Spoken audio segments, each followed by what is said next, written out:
What's good, everyone? Welcome to another episode of Kings on the Daily with your host, Martin, Allow Water Sports Entertainment. I do have my man that always be with me, Donnie. He's in the background, but we're working on the technical difficulties on that part.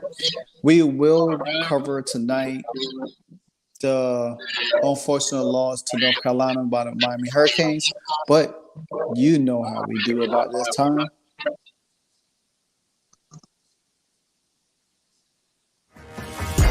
Let's give it up to the youth. Low to the squad if we win or we lose. It is in our veins that orange and the green running through and through. Cause you know we want it. These squad versus ours, no they don't really want it. Authentic greens deep with frozen abundance. Get ready for the storm cause the hurricane's coming. Let's give it up to the youth. Low to the squad if we win or we lose. It is in our veins that orange and the green running through and through. Cause you know we want it. Your squad versus ours, no they don't really want it. Authentic greens deep with frozen abundance. Get ready for the storm cause the hurricane's coming. All right, we back. Like I said, we are recapping um, Saturday's game between the North Carolina Tar Heels and the Miami Hurricanes, which the Miami Hurricanes lost by 10 points, 41-31. Donnie, I know you got a lot to say about this game, my man, so go ahead and let it rip. Just gonna sum it up in one word: disappointed. I was hoping it didn't come down to this. Mm-hmm. Some things that I was just like not gonna say I wasn't expecting, but I was hoping we could have fixed it. But those deficiencies on offense and the deficiencies on defense, they came back to haunt us again in the worst way. We lost. I'm gonna say, which was a tough one, simply because we lost sight of what we should have been doing. Mm-hmm. And I'm just going to sum it up as disappointed. That's how I'm going to sum it up. I agree. I mean, to be honest with you, man, I was at the game. I was there. I seen it from the beginning to the end. Miami should have won this game. Miami had this advantage in the game. Miami did the things that they needed to do in this game in the first half to win this game. When you press your quarterback and get him rattled and sacked him 5 times, that's a recipe for you to really take it to this team. But you killed yourself. Henry Parrish fumbled towards the goal line. Boom. Then you turn around and throw an interception. You can't, and then you had unnecessary penalties. Like you said, undisciplined. And I was listening to Alex Dono on his show today, Locked On Canes, and he had a special guest, and he was talking about how, granted that a lot of these guys are true freshmen. A lot of freshmen playing. And I get that. You know what I'm saying? But I think Mario should, at that point when he started to feel like this team was kind of like unraveling a little bit, he should have just pulled them guys in and said, hey, we need to stick together. Even the offensive coordinators, they started losing their cool because they didn't know how to handle North Carolina in the second half when North Carolina adjusted to what they was doing in the first half by blitzing, knocking Drake May around. So they went up tempo. The up tempo killed them the third quarter, and that's how North Carolina got back into the game. That's how they got them quick scores. The one to what's the wide receiver name? Number 9. Number 9, yeah. Is it Williams? We was talking about it at work so much today. I forgot the guy name. I think it's Tez Williams, if I'm not mistaken. Yeah, I know his name is Tez, but I think it's Tez Williams. No, Walker. Tez Walker. Tez Walker. Sorry about that. So, I mean, to me, I feel like Miami has a recipe to be a good team. You know this from last year, from all our conversations. I've been a huge Tyler Van Dyke fan. I give Tyler Van Dyke his flowers, but now I'm starting to see a lot of things in Tyler Van Dyke that making me question his leadership with this team, because you've been with this team for 3 years and you have so much promise, but when he gets hurt, when he gets injured or whatever the case may be, it's like he just don't like know how to shake it. He let it bothers him. He don't rally the guys out. He sits by himself. You're supposed to be engaged with your team. You the leader. You the veteran of this squad or this offense. You got to rally these guys down. Another thing that I don't like with Tyler Van Dyke, he forces the ball to Xavier Restrepo too much for me. Granted, you don't have Will Mallory there, but you only gave 4 targets to Isaiah Arroyo, which he's going to get more playing time in the next game. Then you got weapons. Then you don't check down. You try to throw everything big chunk plays. They playing a 2 deep zone on you. And the fact of the matter is that you're not adjusting, or the offensive coordinator is not adjusting to that. Say, well, hey, Tyler, you need to check down. They're playing a 2 deep zone. You're not gonna get a big play out of it. Take what's in front of you. Move the ball.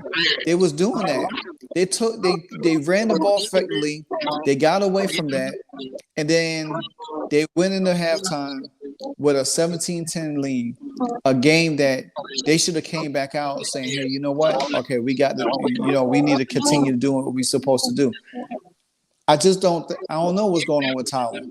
And I'm kind of like, I'm getting to the point where I'm getting over him now, because I think when in the offseason, there was rumors about him transferring. Then we got him back. Then at the same time, he came back. We thought he was going to shake it off, but it just seems to me it's still he making it more about him. He's never going to be an NFL quarterback if he's not going to be able to lead a team, or he's not going to be able to handle adversity. So,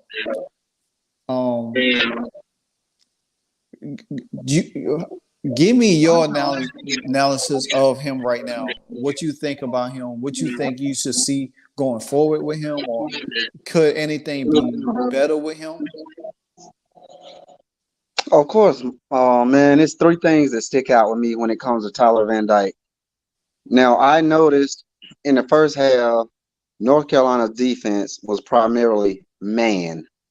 Now, in our man defense and man coverage, I noticed Tyler went through more of his progressions. Mm-hmm.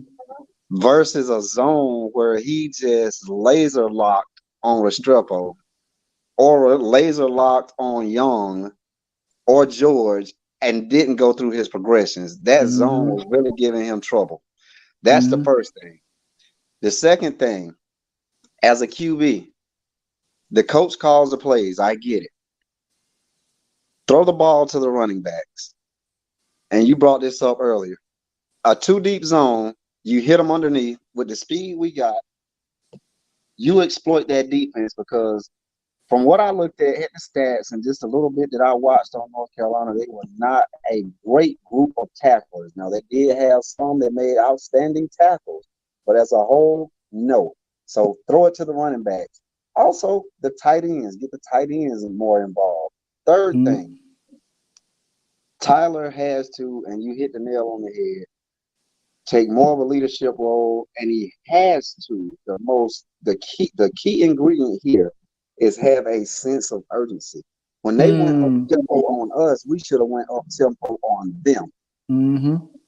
Because they gassed our defense. Yes, they did. They gassed us. Oh, yeah. And I'm not even going to complain about all the holding calls against Bain, but the young man still played lights out. But they gassed our defense. They really did. And the thing is like, you got to fight fire with fire. Now, if you're the leader, if you're the head of the body, you have to fight fire with fire. So when they went up tempo, that's when Van Dyke should have been like, okay, I'm calling the next 3 plays right now. Yep. And then you could we get back to the line of scrimmage, just boom. Boom. Make them use them timeouts. Exactly. And the thing about it is that to your point, even Brian Smith, that's the guy that was on Locked On Kings with Alex today. He said the same exact thing that you said.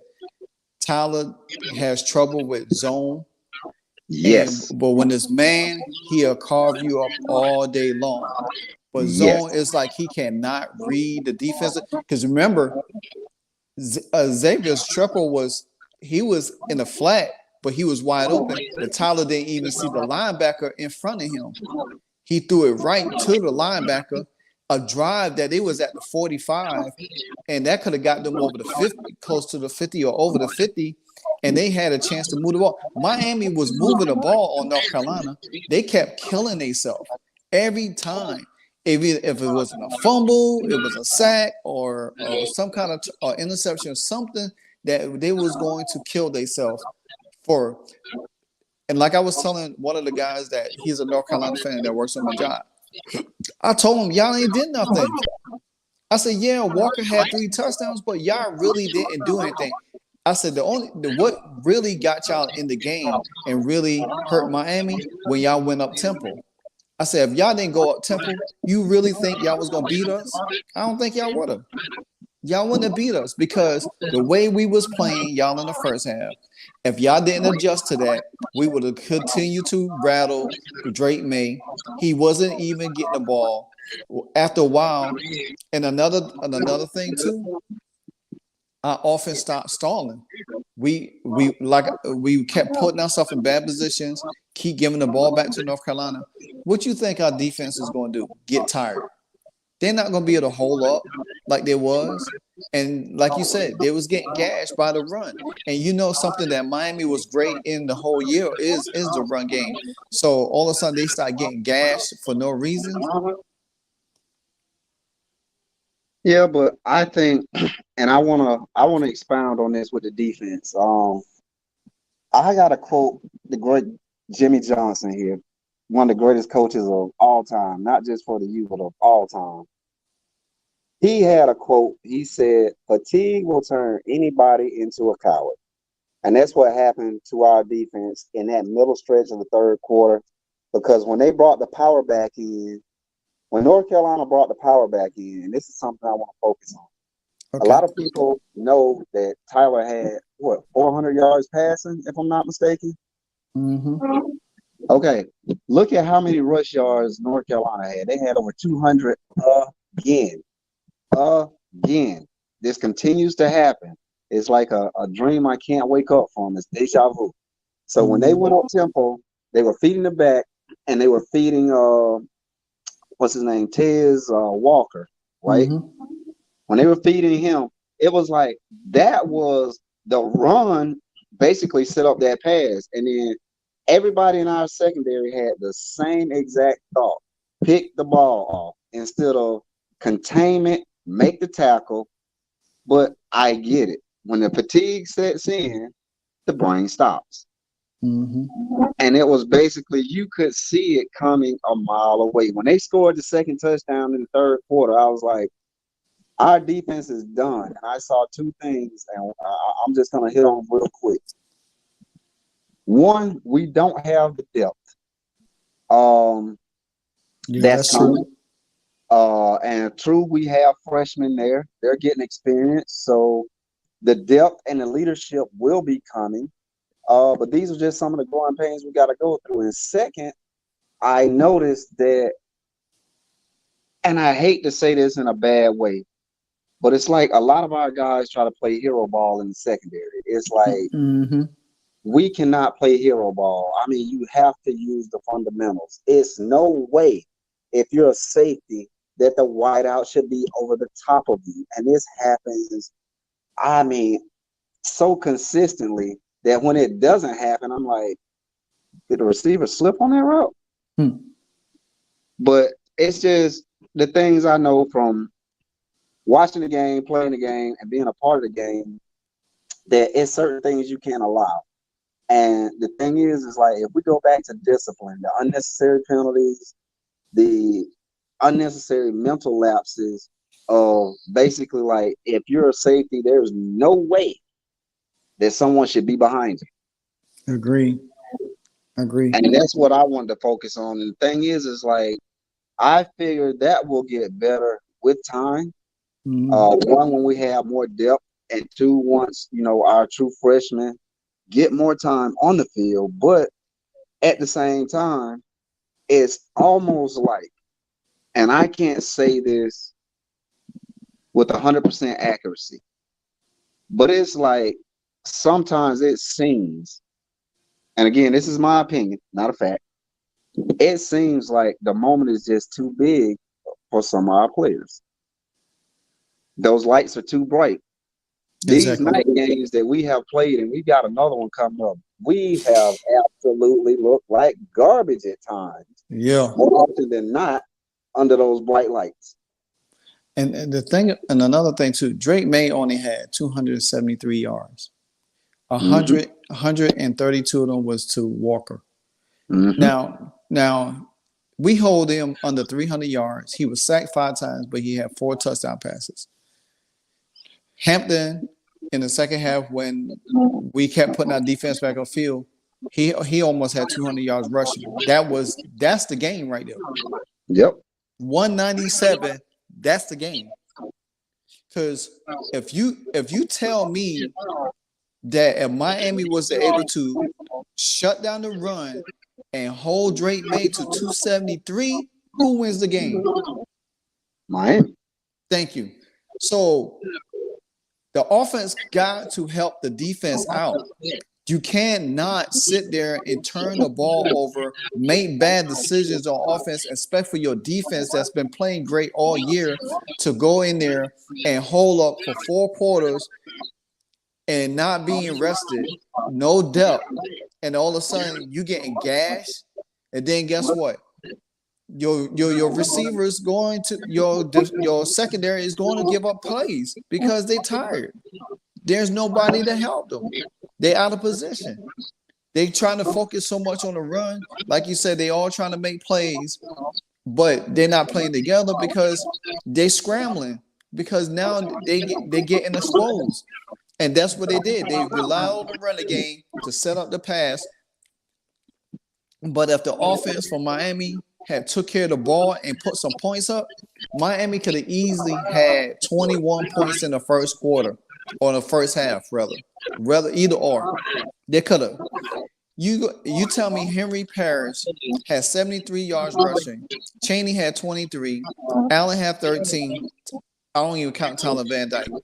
Then you're gonna tell me that Jacoby George had 125 receiving, Streppel 96, Rashard Smith 90, Isaiah Horton 52, Kobe Young. Well, I don't know what the heck. Kobe Young disappeared at that game. Then you got Harold that's probably gonna get more playing time too. And you say Tyler Van Dyke would have had. He was 9 yards short for 400 with 4 touchdowns, 2 interceptions, 3 sacks. That's crazy. That's crazy. Yeah, but I want to ask you this, and I'm going to answer it. I want to ask you, who do you hold most accountable for this loss? And I'm going to answer it first. All right. And I'm going to tell you why. This is my answer. I hold, the coaching staff totally responsible for this loss. There were 2 things, and they were like major red flags for Tyler Van Dyke struggles against the zone. So let me get this straight and correct me if I'm wrong. Okay. We have 4 games to play these young men when we redshirt them, correct? That would have been the best game when Tyler started to struggle, was to pull him. It doesn't have to be like a punishment type of deal. It doesn't even have to be like, hey, you ain't got it today. It could have been like, hey, man, I just need you to calm down, look at the field, tell me what you see, and then put one of our ups in. Now, since they went zone, I would have loved to see Brown just run all over him Mm-hmm. because you cannot play a zone versus him because he take off. Exactly. I would have loved to seen Emory Williams get in there. But the thing is like, I don't know if the coaching staff was apprehensive. And when I'm talking about the coaching staff, I'm talking about the head coach of pulling the quarterback, as in, maybe that would be a blow to his confidence. Yeah. But sometimes you have to sit the young man down and like, hey man, calm down. Tell me what you see. Yeah, I got another guy out there, but tell me what you see. And if he's seeing what you see, then you say, well, you know what? When you go back in, this is what I want you to do. But I would have thought after they scored the second touchdown and their offense really started to stall and become stagnant, that we would have made some type of adjustment. I was expecting like, okay, now since we know they're coming with the zone, more running back and tight end action. Yeah. But that's who I blame. And now I want to see what's your answer to that question. For this loss, who do you put the blame on? Technically, I put it on the coaching staff because the coaching and I put it on talent also in the offense because they both go. I think they both go hand in hand. So I'm gonna break down the coach's point first, and then I'm gonna break down talent in the offense. Okay. The thing about it is that just like you said, they should have reeled Tyler in and say, "Hey, you need to calm down. This is what you seen. They playing a 2 deep zone. Tell them, say, hey, they playing 2 deep zone. Look for the 2 deep zone guys. If they playing 2 deep, you take everything that's underneath, or you check down, or you throw a screen. We run screens. If you see it, change let him be able to change the play. What Tyler does, he think because his arm strong, he tries to sling it in there. He tries to force the ball in there. If he sees other people open, he's not going to even go there. He's going to go to where it's like he don't have confidence in his own ability to where say, hey, okay, let me get somebody else for. So that's what the coaches got to look at and say, look, Tyler, this is what we seen. Like how when they make a mistake, they get the tablet on the sideline, they go over certain things. This is what you're looking at. Because if his eyes ain't matching up with the offensive coordinator, then you're going to have a problem. Because guess what? Every game that team's going to see that he struggles with and they play 2 deep zone, if he can't handle it, that means he ain't the guy. So the coaching staff needs to be able to talk to Tyler, make sure he's good. Mario just needs to keep the team organized. Like the offensive coordinators decide if they need to pull him or whatever the case might be.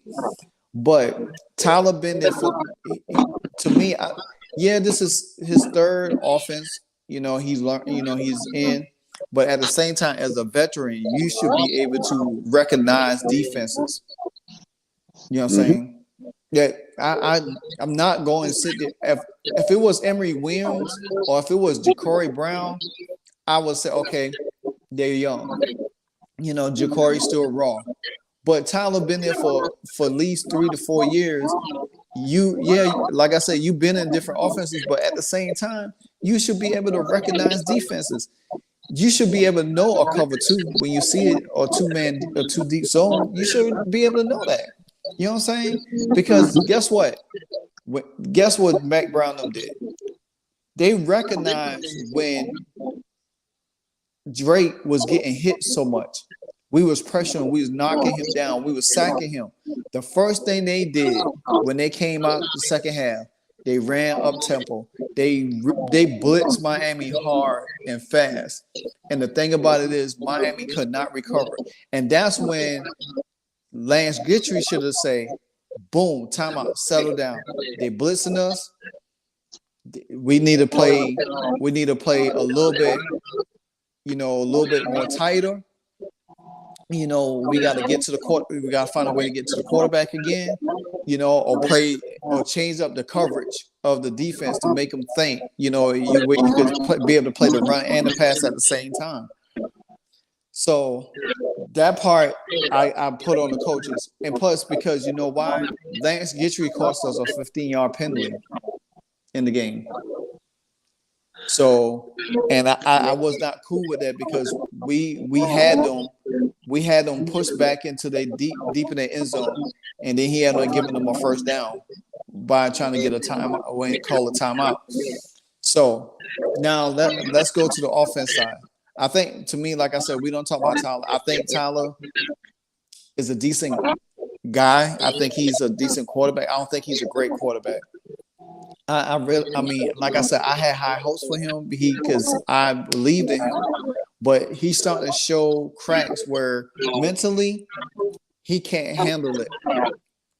And this is what NFL Scott's going to look for, because guess what?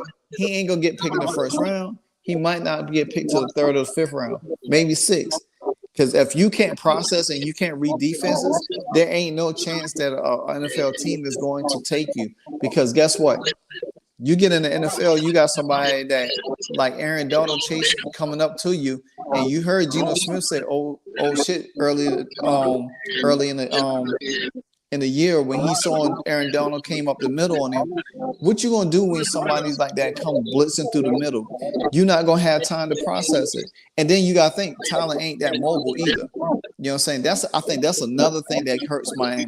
They need a quarterback that could pass really good and could be mobile. And see, North Carolina, like Drake May and Travis over there in Florida State, they pocket passers, but they can run out the pocket when need to be. Yeah. And that's what Miami needs. They need that kind of quarterback. They're not going to survive with a quarterback that's just sitting there just trying to throw the ball down the field and thinking that he can't move out the pocket. Tyler ain't. He's like Tom Brady. He can't. He gonna make it look good, but it ain't gonna be pretty. You know what I'm saying? So, exactly. So my thing is, like I said, I don't know. And then now that he's hurt, and then they talk about he might play. Me personally, I will throw a whole wrench in Clemson's repertoire this weekend. I will make it look like Tyler Van Dyke is gonna play, and at the last minute, pull him and put Emory Williams in and throw a monkey wrench because they don't have no film on Emory, and that would mess up Clemson's whole game plan. You know what I'm saying? A lot of people say Clemson's defense is a little bit better than North Carolina. I beg to differ. I don't think neither one of them good. You know what I'm saying? I think Clemson probably plays a little bit faster, but at the same time, they often can't move the ball. They only rely on the run to set up the pass. So that's another thing Miami got to look forward to going in that game. They got to focus on the running game a lot and put pressure on Cade Kupnick. But and Tyler Van Dyke starts this game, I'm going to be worried because I'm going to wonder what his mentality is going to be like. Is he's going to be able to will his team to a win over Clemson? Miami already lost 5 straight times to North Carolina. This game should have been ours. It should have been ours. Mistakes killed us. Momentum killed us. Now, how can you regret? You lost a game that you shouldn't have lost to Georgia Tech 2 weeks ago. And you had a chance to be a North Carolina team that has not really played as well. They won games, but they didn't really play as well. So now you got to go to Clemson. You got Clemson at home, then you got Virginia. These games get more tricky and tricky than each week. They get more trickier each week. So at the same time, how is you going to be able to function or deal with it? So that's my take on both sides of the ball. I just think it's both the coaching and Tyler Van Dyke at the same time. Well, I agree with that take, and I will just add this to it. The thing that I noticed is, like, when Miami is truly successful, if you look at the first 4 games, and I'm not trying to compare the opponents by no stretch of the imagination. But if you look at it, when the offense was clicking and they were putting the points up, that put the defense in a totally different position. Mm-hmm. That put the defense in a position to pin their ears back and go get the quarterback. Just go Yeah. get the quarterback. Yeah. Go get the running back. Go get him. It wasn't a whole lot of scheming. It wasn't a whole lot of thought.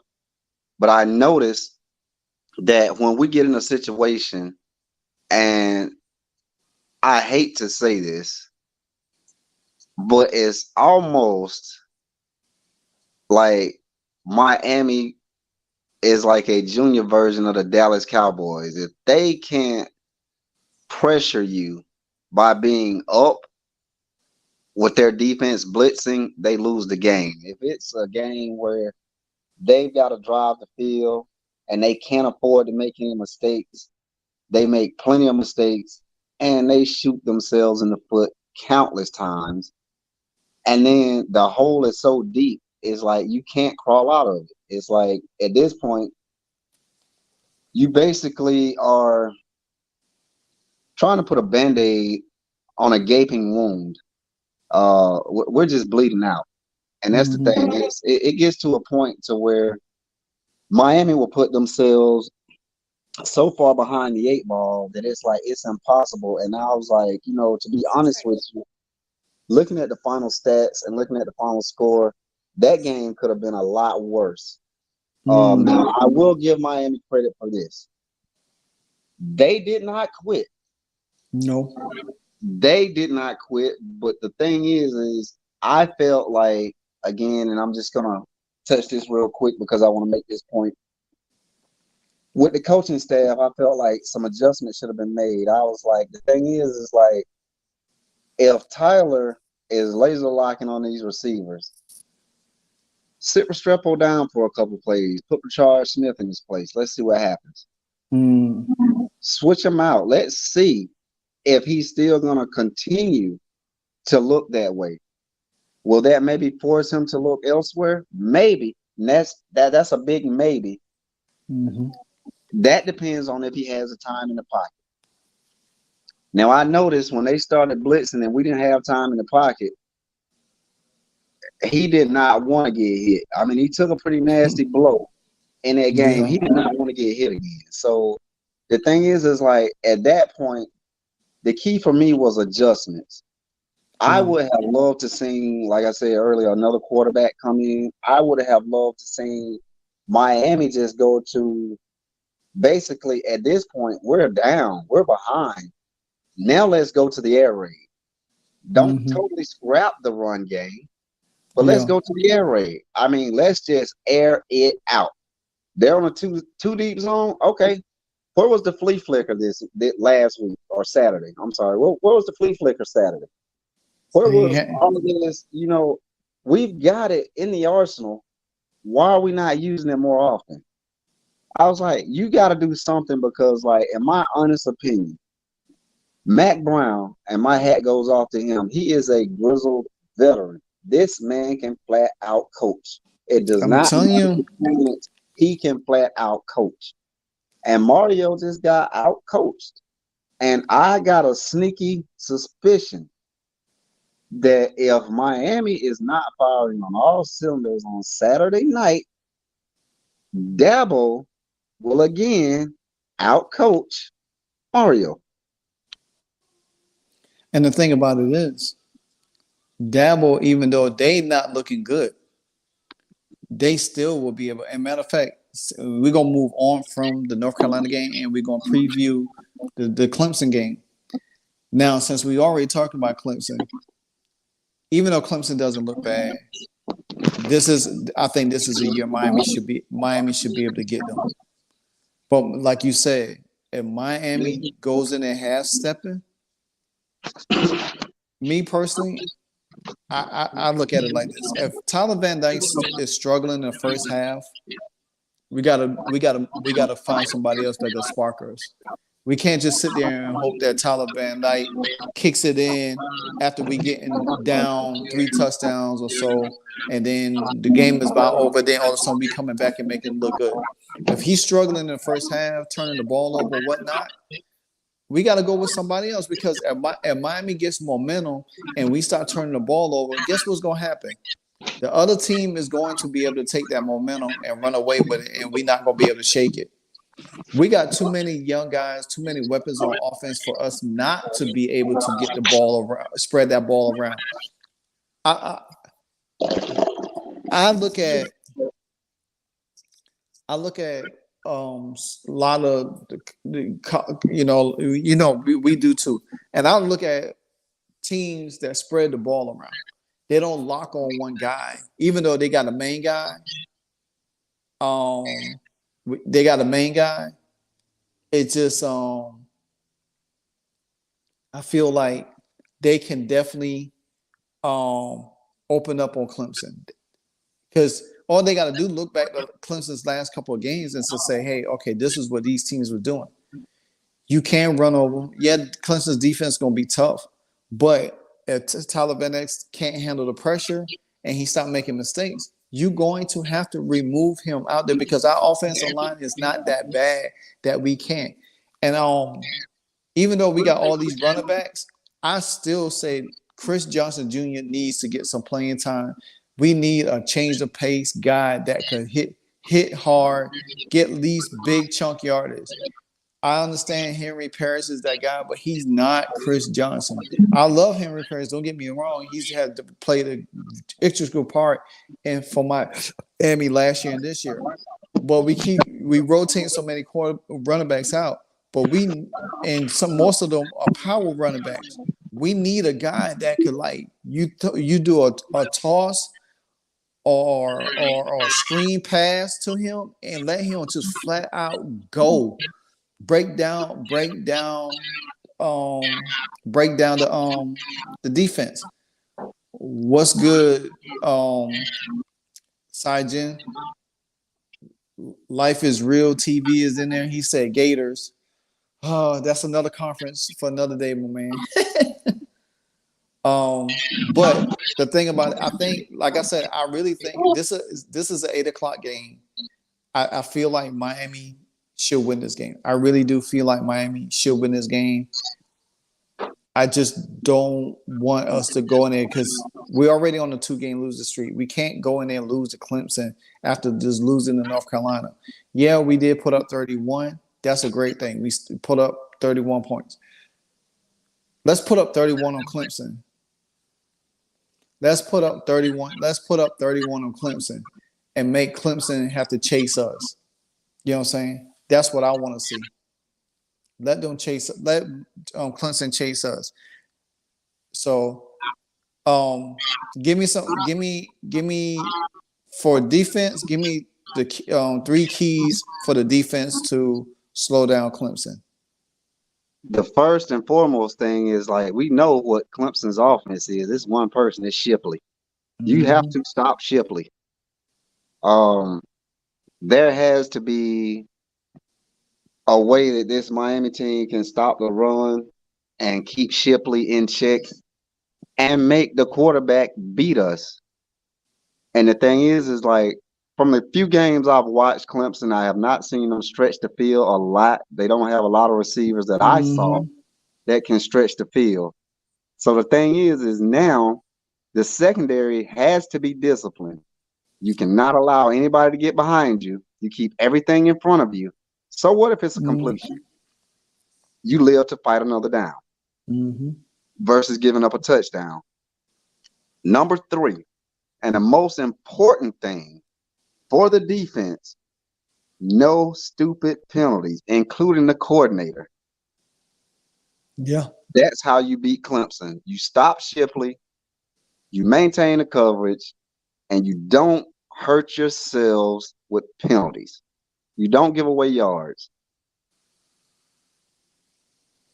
And to that point is that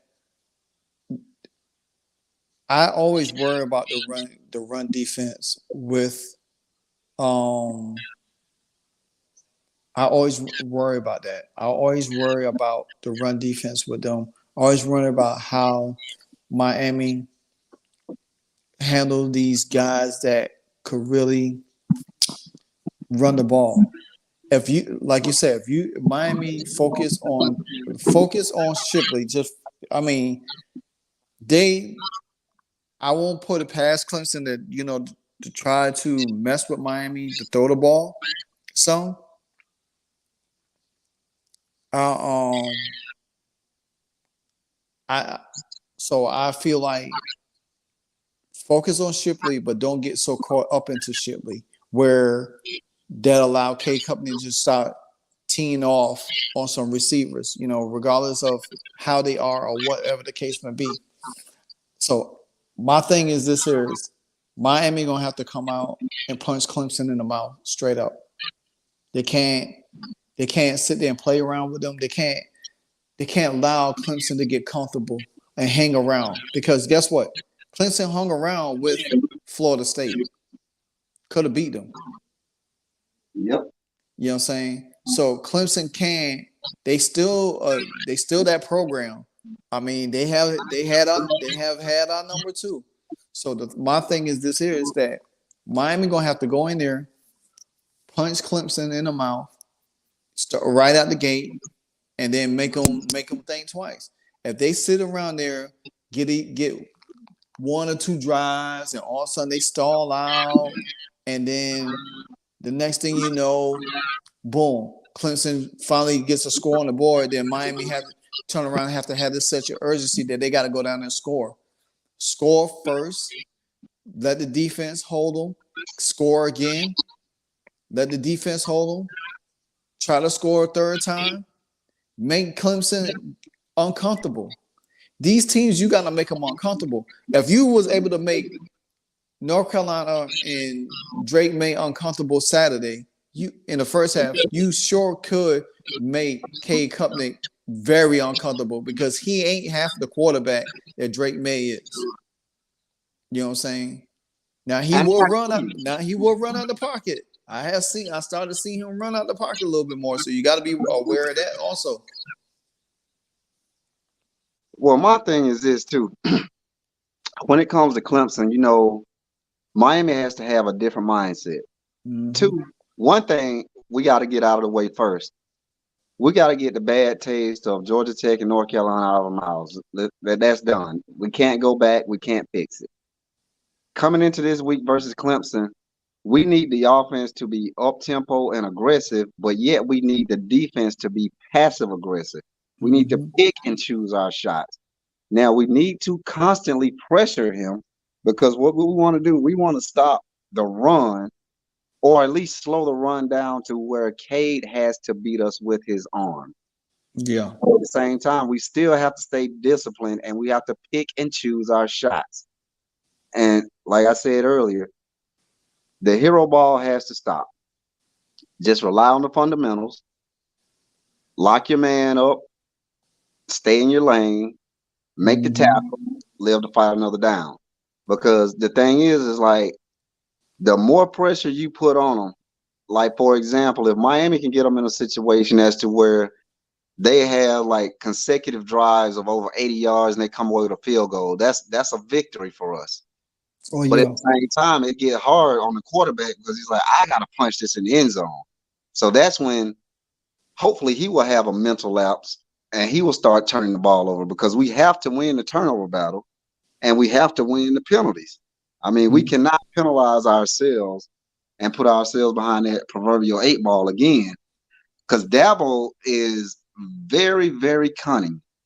He is going to have a game plan as to where he's going to try to rattle Miami and he's going to try to rattle them early. And then he's going to go for the gusto in the fourth quarter. So you better have enough of a cushion that when he goes for the gusto, it's like, whew, it was too little too late. But at the same time, the coaching staff will have to make adjustments because Dabo will make those adjustments necessary to win that ball game. So at the end of the day, what Miami has to do is basically play smart, play fast, and play disciplined. Exactly. I totally agree with that. I totally agree with that all the way. Because this game right here, they both 4-2. I mean, Miami still got Florida State on their schedule. That's going to be a tough game. But if Miami finish out, Louisville is going to be tough. But we could probably find a way to slow them down. They have been looking good. You got NC State. You got NC State on your schedule. In Virginia. So, you got BC the last game of the season. So you really got 1, 2, 3, 4, 5, 6 games left. That's it. So basically, we're at the halfway point of the season. We're 4-2 in the first half. Now, if some kind of way we could manage to go 3-3 the rest of the way, that puts the team in my prediction for the year at 7-5. Worst case scenario, and I hate to say this, 2-4. That puts us below what I originally forecasted. But at the same time, it's like if this team can continue to grow week to week, because one thing I did see this week is that Miami had a plan, but they didn't have an urgency to execute the plan. And that's the thing that's killing me, especially in the fourth quarter when we were driving. I was like, why are these guys staring at the sideline for so long? I was like, hey, you know the play, get to the line of scrimmage, run it. And the thing is like, yeah, of course they were, and people say this, those are garbage points. But I was like, the thing is like, what you don't realize, by speeding the tempo up in the fourth quarter, they've got the lead. You make them decide to kill the clock. Yeah. So, as I'm still looking at the schedule, if Miami was to beat Clemson, Miami could beat Virginia and NC State. That's 3 straight wins. That'll put them at 7-2. That Florida State game, say they get them a loss. They beat Louisville and Boston College. That's 9-3. I still think they could get 9-3.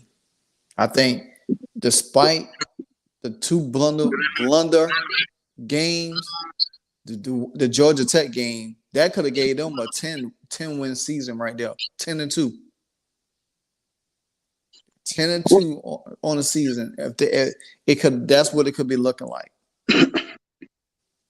So, but it didn't happen that way. So we at this point. You know what I'm saying? We at this point where Miami was scoring in the first 4 games over 40-something points a game. The last 2 has been 30. So they're probably averaging still a little bit, 30 points a game. That's not bad from what they was last year. So that's why I say they could put 30 points up on Clemson, but they're going to have to play for 4 quarters. They can't play a half and then think, oh, we got it. And then you turn the ball over. Because Clemson, it's not like their offense is good, but if you give them too many opportunities, especially how we was turning the ball over in our own territory too, how many times you think a team is going to sit back there and say, oh, wow, we're going to have to put points on the board. You know what I'm saying? Florida State, we play them at home. So, that's the pressure going to be way up, And the thing about it is if you don't beat your rival, the rest of the season is tough sledding. But like I said, Miami still could be 9-3. That's why I predict. That's why I'm gonna continue to roll with. I honestly, the Clemson game scares me, but I still think Miami could beat Clemson. I really do think Miami could beat Clemson. And just for all the points that you have alluded to, that's what they have to do. So now with the Tyler Van Dyke injury thing, because he said that he hurt his leg, but I heard today on Alex Dono's Locked On Kane show that apparently he is supposed to have ligaments in his hand or something. So my thing is, if you out there playing hurt and you got ligament damage in your hand, and you can't really grip the ball or throw the ball the way you're supposed to, even though you gutsy and you want to prove to your team, but why play? Because all you're doing is hurting your team. Because especially if your team has a chance to beat these teams and win games, why put yourself in risk? You know what I'm saying? Like when Cam Kitchens got hurt early in the season, we kept him out. The team was still rolling. The team still was doing good things, but you can't. And then he came back, but I understand that Tyler wants to play, but if you that banged up and hurt, you shouldn't, because all it's going to do is going to hurt your team, and it's going to cause you to lose games. And I agree. I mean, you don't ever want a player to play injured. And the thing is like, I agree with that. But again, that goes back to the coaching staff. I mean, I'm pretty sure they have packages for Emory. They have packages for Jacory. The thing is let's use some of these packages. I mean, the thing is we could use Tyler as a perfect decoy. Like you said, we could make it look like he's going to start. And at the last minute, we could pull him. Or we could let him go out for the first drive and then pull him. And then he's still a threat to come back at any point. Yeah. But at this point in the season, believe it or not, we're halfway through the season. And Miami has not shown what they usually show when they are a consistent team, that they can consistently score and they can consistently stop people. They either do one or the other.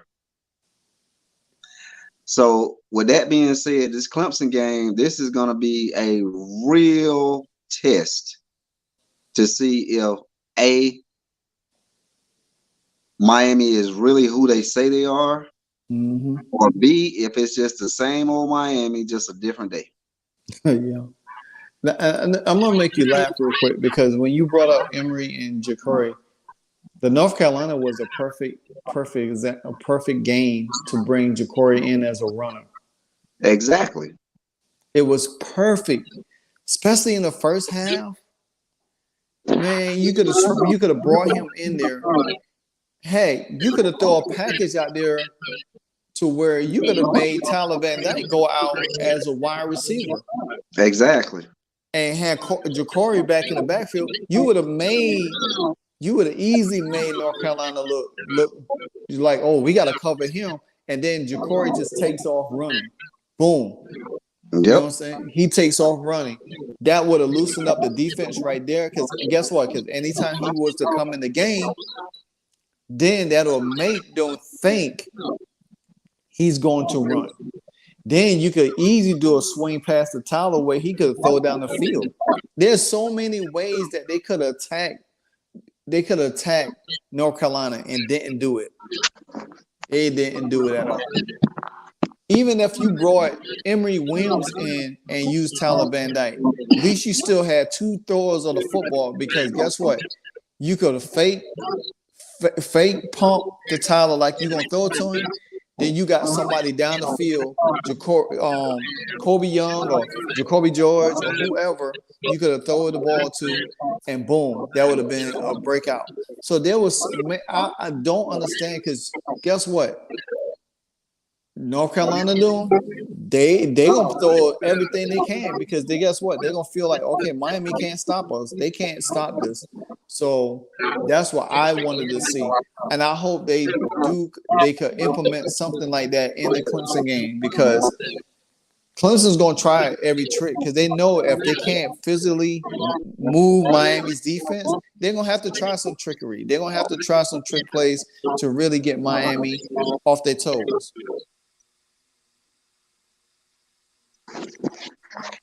And I totally agree with that, and I will tell you why. The thing is the way Clemson is built. If you look at like the Syracuse game, and I'll just briefly go over this, but they came with a different attack against Syracuse, and it was like, okay, this is different, but it's working. So that showed me that they are willing to make adjustments. Yeah, Miami has to make the same adjustments. Miami cannot go in and basically say, hey, we're going to do this, this, this, this, this. It has to be something that Clemson has not seen to basically get them back on their heels and get them thinking.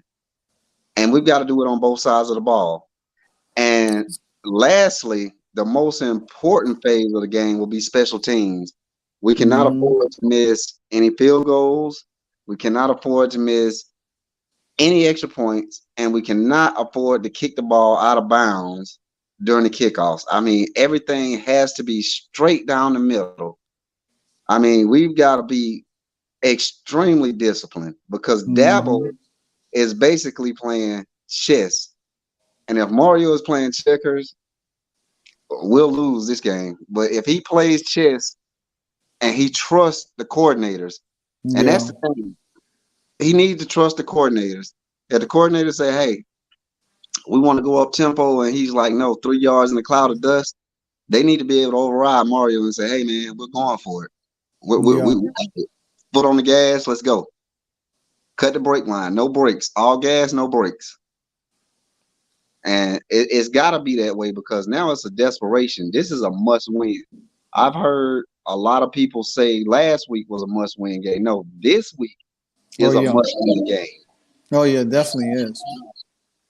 Because if Miami loses this game, then they could end up 8-4 because they definitely is going to have a hard time beating Florida State.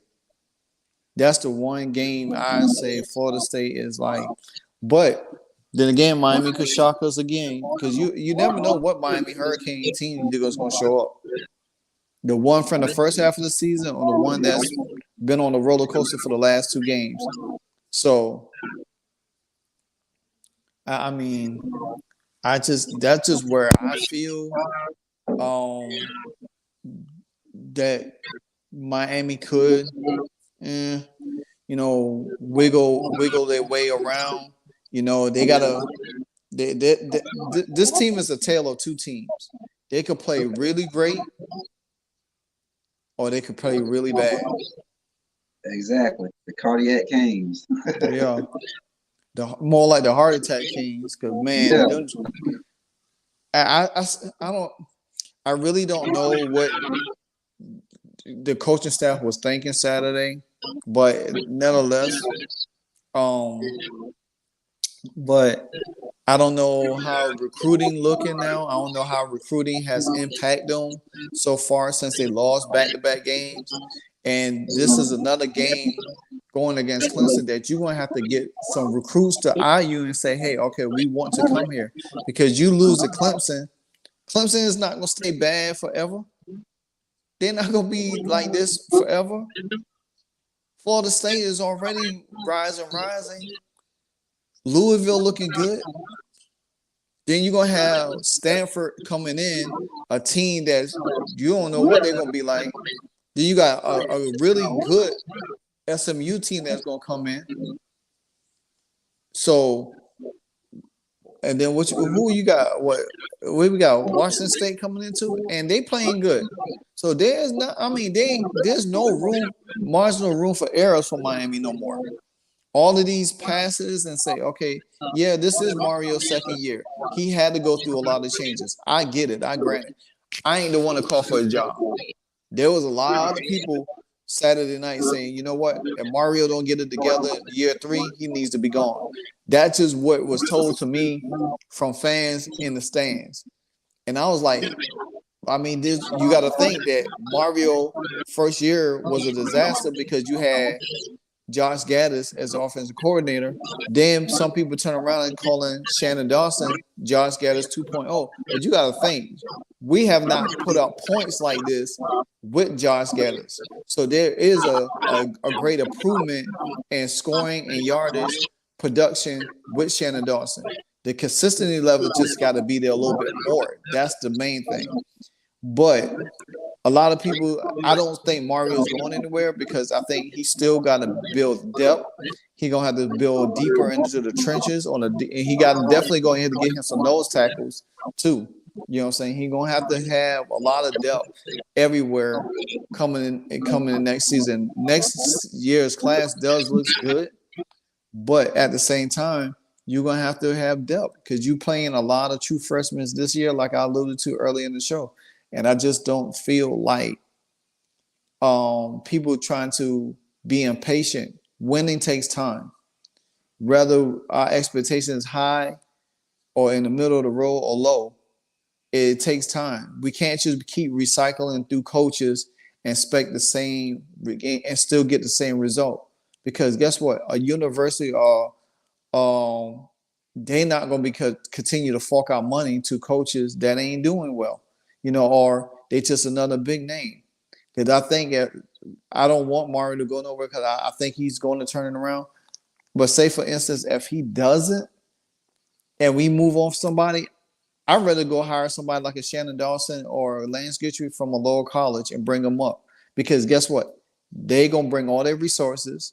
They're going to have something to prove. They're going to put in the time. They're going to put in the effort. They're going to go out here and get these guys and put a winning program. If I'm not mistaken, it was told to me today that Mike Norvell was one of the guys that played in a different, not played, but coached at a different school.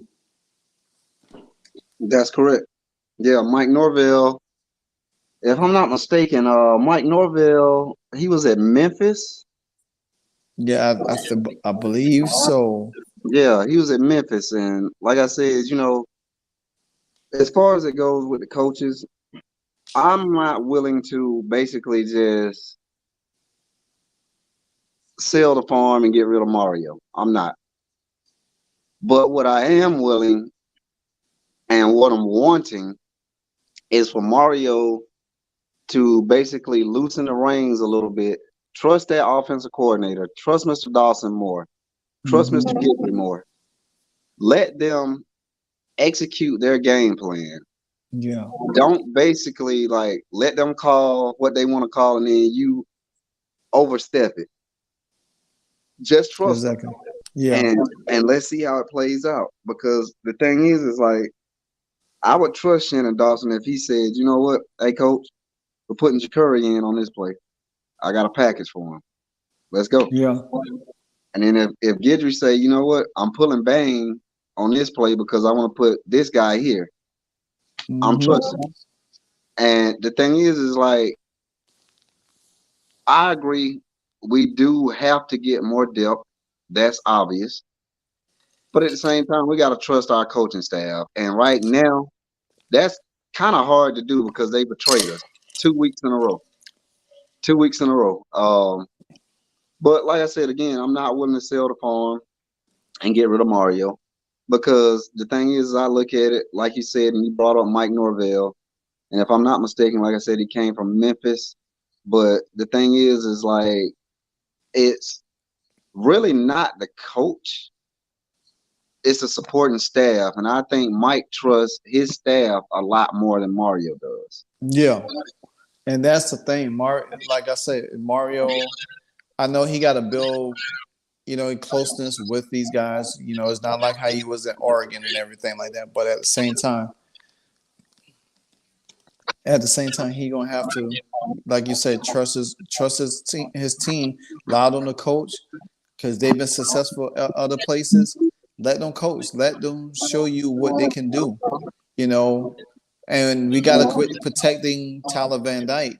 If he ain't working out, hey, I'm sorry. I know we trying to save you for the NFL and all of that stuff, but brother, if you ain't producing on the field, guess what? Look at Alabama. Next man up. Thank you. We ain't got time to be shucking and driving.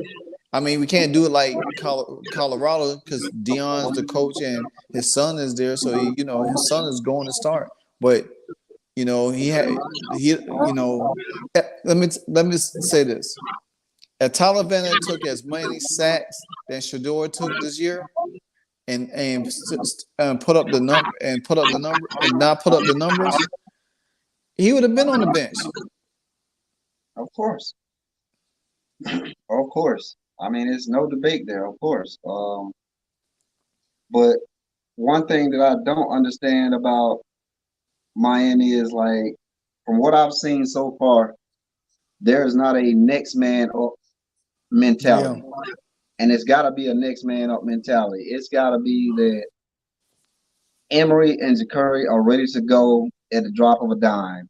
Mm-hmm. Any of the receivers are ready to go at the drop of a dime. Any of the tight ends, offensive linemen, defensive linemen, linebackers, cornerbacks, safeties, everybody has to be ready to go. Yeah. And until we can get to that all the way across the board, I feel like we will be seeing the same Miami, just a different day, which is mediocrity at its best, until we can get to that point. Exactly.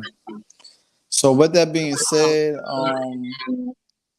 we come to a conclusion of this game.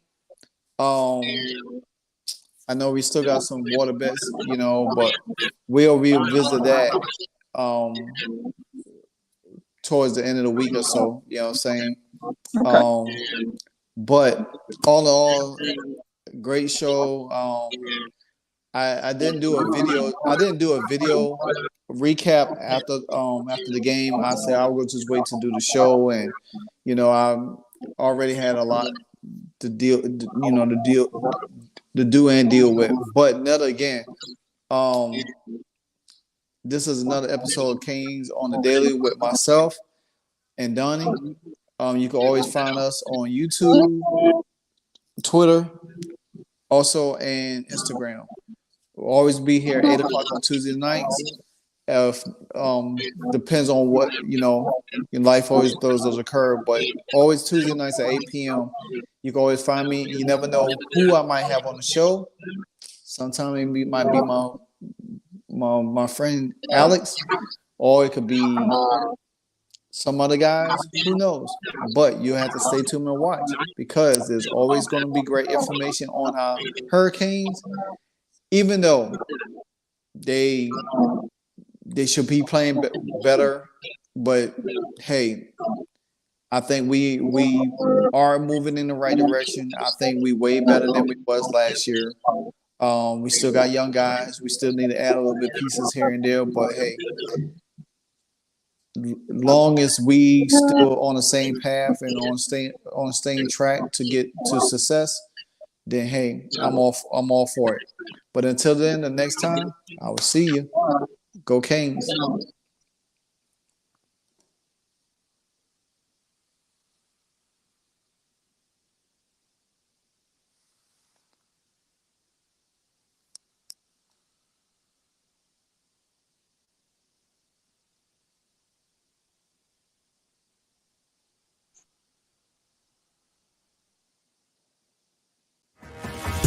Let's give it up to the youth. Loyal to the squad if we win or we lose. It is in our veins that orange and the green running through and through. Cause we want it. Your squad versus ours, now they don't really want it. Authentic greens deep with frozen abundance. Get ready for the storm cause the hurricane's coming. Let's give it up to the youth. Loyal to the squad if we win or we lose. It is in our veins that orange and the green running through and through. Cause we want it. Your squad versus ours, now they don't really want it. Authentic greens deep with frozen abundance. Get ready for the storm cause the hurricane's coming.